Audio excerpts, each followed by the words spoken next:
Hey, I'm Kate. My story ain't like the ones you're used to. It's a bit rough around the edges, kinda like me, I guess. See, I was 5 when my dad decided he'd had enough. Just up and left one day. My mom, Clara, well, she didn't take it too well. Can't say I blame her, but I sure as hell got the short end of the stick. Kate, do your damn chores. Clara's voice would cut through the silence of our small, cluttered house like a knife. She had this way of making me feel like I was nothing but a burden. I'm doing them, Mom. I'd shoot back, trying to keep my voice steady. I learned early on that talking back only made things worse, but sometimes I couldn't help myself. She'd just scoff, muttering something about me being just as useless as my dad. That stung. I didn't even remember him that well, but according to Clara, I was his spitting image, a constant, living reminder of the man who left us. Most days, she'd be out, trying to scrape together a life for us, or that's what she claimed. I spent a lot of nights alone, or worse, with her friends who barely tolerated my presence. Keep an eye on Kate, she'd say, as if I was some pet she couldn't be bothered to care for. The few times she was home, affection was in short supply. A head pat here, a distracted there as I tried to tell her about my day. It was like talking to a wall. One evening, I tried to hug her. I just wanted to feel like her daughter, you know? She stiffened up and pushed me away. What do you want now? She snapped, eyeing me like I'd asked for the moon. Nothing, I mumbled, stepping back. I learned to stop asking for hugs after that. School wasn't much better.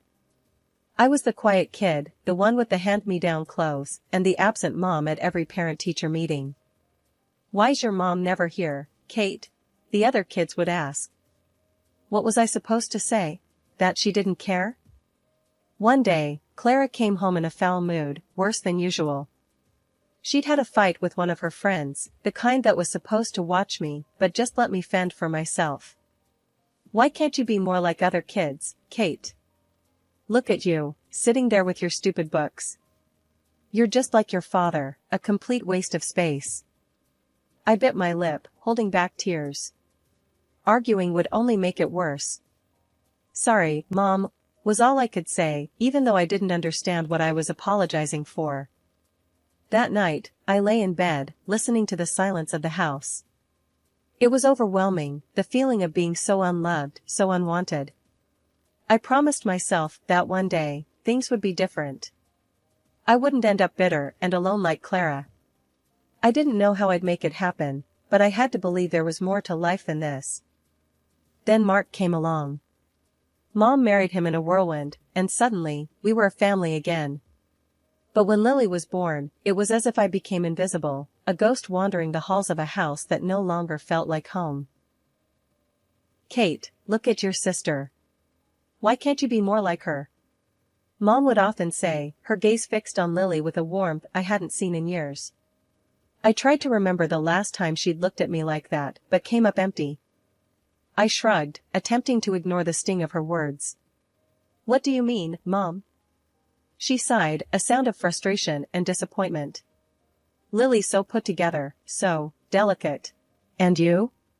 You're always in those baggy clothes, hiding who knows what. You could be pretty if you tried.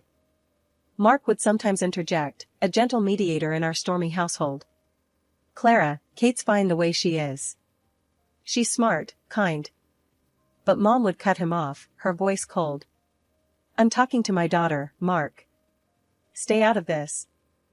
The divide between Lily and me grew as she embraced her role as the cherished child. She knew she was the favorite and used it to her advantage, sabotaging me with a smile on her face. Mom, Kate won't share her makeup with me. Lily would lie, knowing full well I had barely enough for myself. I bought that for both of you. Mom would snap at me, without bothering to check the truth. Why do you always have to be so selfish? But I'd start, only to be silenced by a look. Mark, bless his heart, tried to make peace, but his efforts were often in vain. One evening, as I helped Lily with her homework, she deliberately knocked her glass of juice over my papers. Oops, she said, not a hint of remorse in her voice. Lily, apologize to your sister, Mark said firmly, witnessing the scene. Lily pouted, turning her manipulation skills on. I didn't mean to, Daddy. I'm sorry, Kate, she lied, her apology as empty as her gaze. Mom walked in at the tail end, her eyes darting between us. Without missing a beat, she sided with Lily.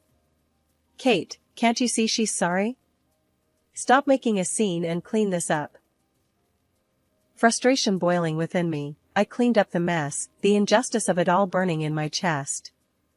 It was always the same, Lily's word against mine, and I was always the villain in Mom's eyes.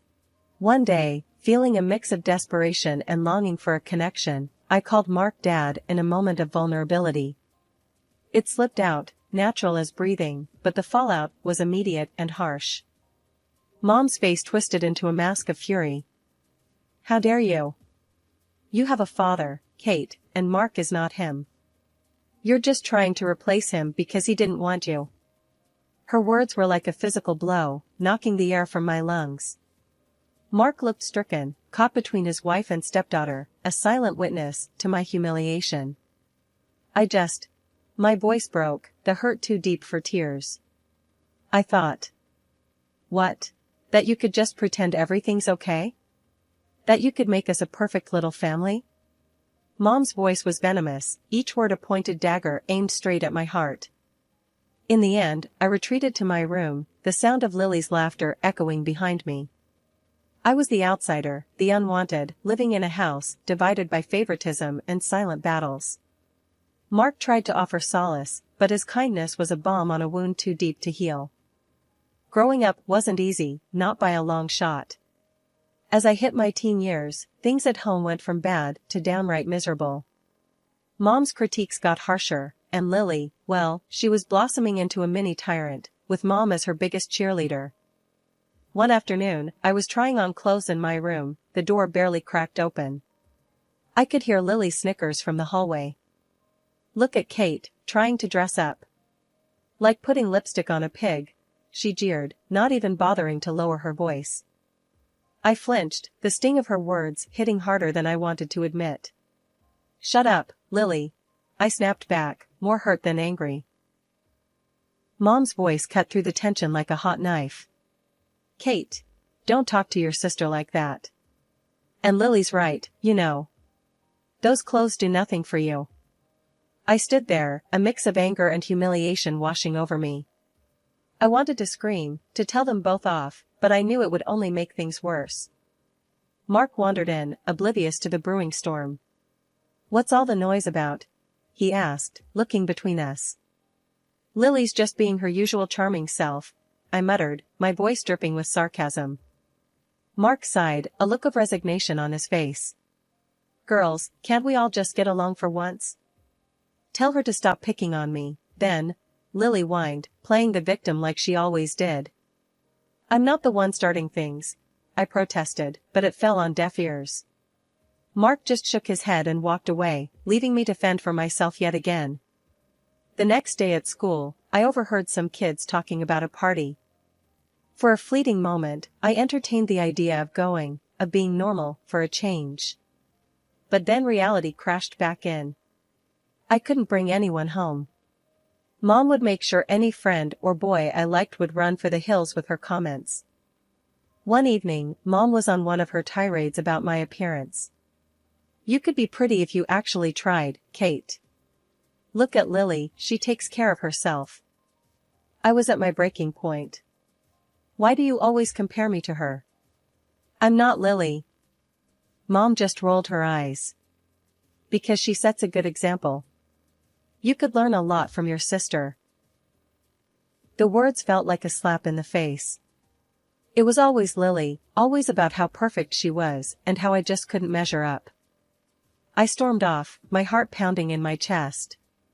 Alone in my room, I let the tears come. It was clear I was the odd one out in this family, the constant disappointment. And no matter how hard I tried, it felt like it would never be enough. Finding love should have been exciting, right? For most people, maybe, but for me it felt like walking through a minefield blindfolded. After everything at home, I was hungry for a bit of tenderness, something real and warm. But every time I thought I found it, boom, everything blew up in my face. I met Jake at work. He was funny, had a killer smile, and didn't seem to mind my awkwardness. We hit it off, and for a minute there, I thought, hey, maybe this could be it. One night, I decided to bring him home, thinking it'd be safe. Big mistake. Kate, who's this? Mom asked, eyeing Jake like he was some bug she found under the sink. This is Jake, Mom. We work together, I said, trying to keep my voice steady. Jake reached out, all polite and smiling. Nice to meet you, ma'am. Mom just nodded, her smile tight. Once we sat down, it started. It was like she had a radar for my vulnerabilities. So, Jake, Kate's not much of a looker, but she's got a good heart, I suppose. Keeps her room clean. That's something, right? Mom's voice was all sweet poison, her words slathered in fake honey. I could feel my cheeks burning, my heart sinking. Jake looked at me, confusion and pity in his eyes. That look, it just about killed me. Actually, I think Kate's great. Really smart and funny, Jake said, trying to defend me, but Mom wasn't having it. Oh, sure. But you know, boys always gotta be careful. Girls like Kate, they get clingy, think every date means wedding bells. Mom went on, each word a dagger. The evening couldn't end fast enough. Jake left, and so did any hope of us. He was cool at work, but distant. Couldn't blame him. Who'd want to dive into that hot mess? It wasn't just Jake. There was Tom, Darren, and a few others. Different faces, same story. Mom would either scare them off with her warnings, or Lily would do her part, spilling some made-up scandal about me. I stopped bringing guys home after that. Started meeting them outside, but the damage was done. My confidence was shot. Every date felt like a ticking time bomb, waiting for the moment they'd find out about my crazy family and bail. One night, after another failed date, I came home to find Mark sitting in the living room, alone. Rough night? He asked, the TV casting shadows on his tired face. Yeah, you could say that, I replied, slumping down beside him. Kate, you're a catch, you know that? Any guy would be lucky to have you, Mark said, sincere as always. I wanted to believe him, really, I did. But belief was a luxury I couldn't afford. Not with Mom and Lily always there, ready to remind me I wasn't enough. Thanks, Mark. Just gotta keep looking, right? I forced a smile, but inside, I was crumbling. Yeah, keep looking. He's out there, Kate. Someone will see you for the amazing person you are, Mark encouraged, his optimism a faint light in the darkness. I nodded, not really convinced, but grateful for Mark's belief in me. Maybe one day, I'd find someone who looked past the mess, saw me, and stayed. Until then, I'd keep searching, hoping for a love that could withstand the chaos of my life. A few years down the road, and here I am, Kate, at 27, carving out a slice of life for myself. I've got a decent job as an economist at this big company, and I've been living in my little slice of independence, a small apartment that's all mine. But the real game changer? Meeting Alex. He's not just some guy, he's the guy. The one I can actually picture the whole till death do us part scenario with. One evening, lounging on my thrift store couch, Alex turned to me, his eyes serious, but kind. Kate, I think it's time we introduce each other to our folks. I mean, if we're serious about this, and I know I am, they should know, right? My stomach did a somersault. Meeting his folks? Sure. My family? That's a whole different ball game. Alex, you know I'm all in with you, but my family, it's complicated. He took my hand, his thumb brushing against mine. Hey, we all have our brand of crazy at home. How bad can it be? I sighed, spilling the beans about the whole ordeal with Mom and Lily, leaving out no gritty detail. Surprisingly, he didn't bolt. Instead, he squeezed my hand tighter. "We'll face them together," he said, and just like that, I felt a bit braver. So, I bit the bullet and called Mark. Out of everyone, he's been a steady rock in the shifting sands of my family drama. "Mark, I've got news. I'm seeing someone, Alex, and we're engaged." There was a pause, and then, "Kate, that's fantastic. When do we get to meet him?" Mark's enthusiasm was like a warm blanket. He didn't skip a beat, jumping straight to when, not if. I let out a breath I didn't know I was holding. "Soon, Mark. I'm a bit on edge about Mom and Lily." "Don't you worry. I'll smooth things over on this end. Just bring that young man over.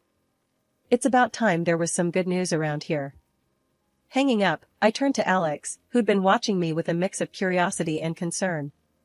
"Well, Mark's on board. Looks like we're doing this." He grinned, pulling me into a hug. "See? Step 1, down. We'll handle the rest just fine." But as the day approached, I couldn't shake off the nerves. Meeting Alex's folks went better than I could have hoped. They were warm, welcoming, everything you'd want in potential in-laws. It gave me a sliver of hope, maybe too much. Now, as I paced the length of my living room, I tried to muster that same hope for the upcoming dinner at my family's house. Alex, ever the optimist, assured me it'd be all right, but deep down, I knew the storm that was brewing. It was going to be a showdown, my past against my future. But with Alex by my side, I felt a tad more courageous. Still, I couldn't help but run through every possible scenario, each ending more dramatic than the last. "Kate, it'll be okay," Alex said, catching me mid-pace and pulling me into his arms. "Whatever happens, we're in it together." The air was thick as Alex and I approached my mom's house, both of us bracing for what was coming. Little did we know, the evening had a twist in store. "Kate, Alex, finally." Mom greeted us at the door, her usual frostiness replaced by a warmth that felt out of place. As soon as we were settled and introductions were out of the way, the bomb dropped. "So, Alex, Kate tells me you're quite the big shot, director of your company and all," Mom said, her eyes lighting up in a way I hadn't seen in years. Alex, ever humble, just nodded. "Well, I wouldn't say big shot, but yeah, I've worked my way up." That's all it took. Suddenly, Mom was all smiles and praises, hanging on Alex's every word. The transformation was almost comical if it wasn't so painfully obvious. Dinner was served, and the atmosphere had done a complete 180. Mom was laying it on thick, every other sentence aimed at showcasing how wonderful our family was, especially Lily. "Lily's just been accepted into the honors program at school," Mom boasted, shooting a look at Alex as if to say, "See, we're a family of achievers." Lily ate up the attention, adding her own embellishments. "Yeah, I've always been top of my class. I guess it runs in the family." I couldn't help but roll my eyes. Alex gave my hand a squeeze under the table, a silent show of solidarity. Mark, bless him, tried to keep things balanced, mentioning some of my achievements, but Mom steamrolled over him, redirecting the conversation back to Lily and, whenever possible, Alex's impressive career. As the night wore on, Mom's tactics became even more transparent. She was laying the groundwork, trying to cement a bond with Alex, presumably to ensure her place in what she saw as our newfound fortune. "Alex, you must come from a very driven family. It's so important, don't you think, to instill those values in our children?" Mom said, her gaze flitting between Alex and Lily. Alex, to his credit, handled it with grace. "Absolutely. Hard work and integrity go a long way," he replied, deliberately including me in the conversation with a look. As we made our excuses to leave, Mom was all but hanging off Alex, insisting we visit more often. "You must come for dinner again soon, Alex. It's been such a pleasure," she gushed, practically ignoring me as we said our goodbyes. Once in the car, Alex let out a low whistle. "Wow, that was something else. Your mom really knows how to lay it on thick. I sighed, leaning back in my seat. Yeah, sorry about that. Well, she sees what she wants to see. Alex took my hand, giving it a reassuring squeeze. Hey, we're in this together, remember? No amount of schmoozing from your mom can change that. The day after the dinner, I was still reeling from Mom's performance when my phone buzzed. It was Alex, and he sounded weird, like he was trying to stay calm but was struggling. Kate, you're not gonna believe this. Your mom, she called me. Alex started, his voice tight. I froze. Called you? How did she even get your number? He sighed. Found it on some work documents you left at their place, I guess. But listen, what she said, it's insane. My heart sank. What did she say, Alex? She asked me to leave you. To marry Lily instead. He blurted out, and I could almost hear his disbelief through the phone. I felt like I'd been punched in the gut. She what? The words felt surreal, like we were talking about someone else's life, not ours. Yeah, I know. It's messed up. But Kate, I have an idea. We can expose her, show everyone what she's really like, Alex said, a determined edge to his voice. Fast forward, and I'm sitting in a cafe, wig and sunglasses on, heart pounding as I watch Alex and my mom at a nearby table. The conversation flows, with my mom laying out her absurd proposal like she's negotiating a business deal, unaware of the dictaphone hidden in Alex's jacket. As the meeting wraps up, my mom leaves the cafe, all smiles and confidence. I watch her go, shaking my head. This was a woman I no longer recognized, a stranger wearing my mother's face. Alex joined me, his face a mix of concern and anger. You okay, Kate? I looked up at him, my decision clear. Yeah, I'm okay. Let's go home. We have a wedding to plan. The day had come for truths to be laid bare, for masks to fall off, revealing the raw reality underneath.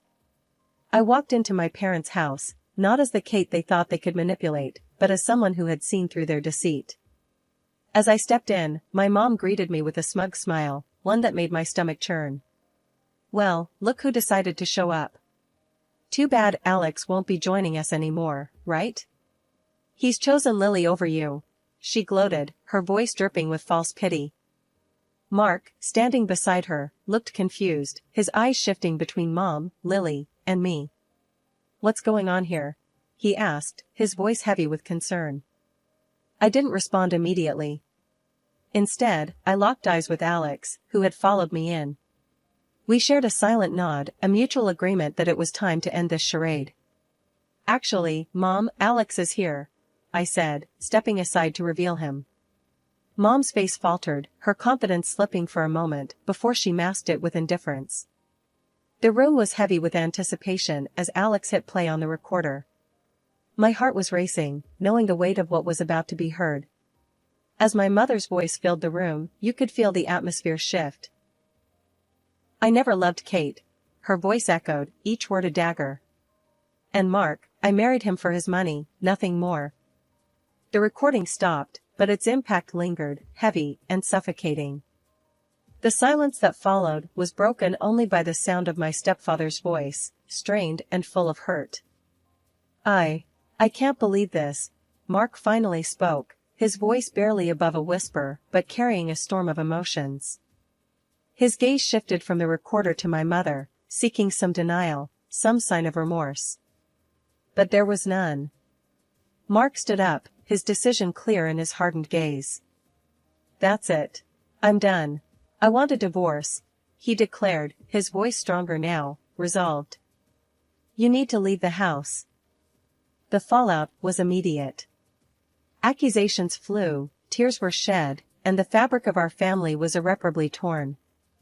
My mother and Lily, united in their scheme, were now facing the consequences of their actions, isolated by their own greed and deceit. As for me, standing there amidst the chaos, I felt a strange sense of peace. The truth, as painful as it was, had set me free from the web of lies that had ensnared our lives for too long. In the weeks that followed, I focused on rebuilding, on planning a future with Alex, one based on trust and love. We got married in a small, intimate ceremony, surrounded by friends and those who truly cared for us. Mark was there, his presence a symbol of the family ties that still held, despite everything. Mom and Lily? I made the difficult decision to cut ties. It wasn't easy, but it was necessary for my peace of mind, for my happiness. As Alex and I stood together, hand in hand, I realized that this was just the beginning. A new chapter, free from the shadows of the past, ready to face whatever came our way, together.